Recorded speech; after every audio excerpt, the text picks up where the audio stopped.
What's up guys, it's Josh here and welcome back to another Sorare video. Today is the start of a new series called Stacks. Any of you know that have been playing Sorare for a little while, one of the best and most effective ways to get peak scores on your teams is to create stacks from one club. What I thought I'd do is try and figure out which of these Premier League sides was the best stack last season. The way I'm going to do that is by working out which players would have scored the most points combined and what was the monetary value of the rewards they would have got for you last season.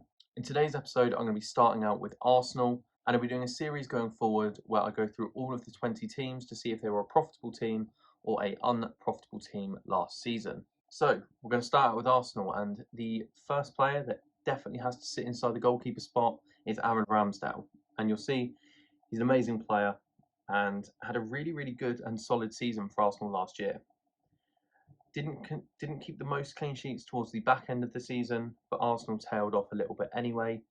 But towards the middle part of the season, he had some really good peak scores. You'll see a 95, an 84, and another 81 in there as well.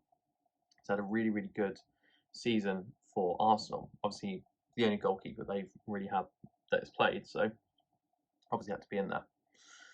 We're going to move back to their most consistent scoring centre-back, which is Gabriel. And Gabriel is currently trading for only around £18, which is pretty good.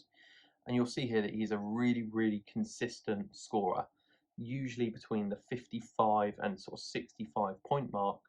He is reliable and is always there. The one other option for this position was Ben White. He has very similar scores, but not as many peaks. You'll see here, Gabriel does have the 96, 88, and 82 in there. So yeah, Ben White didn't quite have that many peaks, so he wouldn't have won you that many more rewards. For the first midfield spot, we have Bukayo Saka. Who else was it going to be? Of course, it was going to be Bukayo Saka. And some of his scores are so consistent, and he can quite easily score 80 to 90 points. And I think he's only going to push on next year. Yeah, he's got some good matchups coming up as well. For any Saka holders, you're looking good. Saka's such a consistent scorer, such a consistent player next season, so he is in there in the Arsenal midfield. Their most consistent forward won't surprise any of you, Gabriel Martinelli. I believe was their top scorer last season, and yeah, especially towards the sort of back end of the season, he started finding some form and scoring pretty consistently. And the final player that's going to fit into this position for the extra slot is Martin Odegaard. And I think he was probably their player of the season last season. I don't know what you think, but you can see here, really high peaks when he plays well, really consistent scorer. So, what does this do for the team? Well, this here, I've put it into Sorare data in their concept builder. For anyone that is looking to play Sorare or is already on Sorare and doesn't use Sorare data, you need to get on it. You can do amazing things like create concept squads, scout players, and all of that sort of stuff. So it's a vital tool that anyone who's going to be taking Sorare seriously needs to use. So make sure you take a look and get on it. So we're going to look over the last 1 year. This is what it would have done, and I'm going to have captained Odegaard because he was my favourite player. I think he was arguably probably the most consistent out of all of these scorers. So some pretty good scores in here, a couple of tier zeros. I actually went through and I've created a spreadsheet for this because I'm a nerd and have worked this out.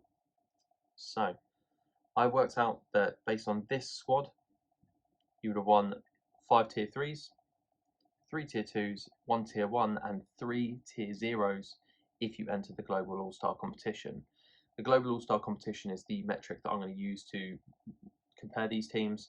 You could have entered these in Champion or some of the cap modes maybe, but I'm basing it on Global All-Star based on what you would have won in that. So I've assigned a prize value to each of these cards. Obviously there was no way I could go into each and every single sort of card and see what you would have won. I probably could have, but it would have taken me hours, so I wasn't going to do that.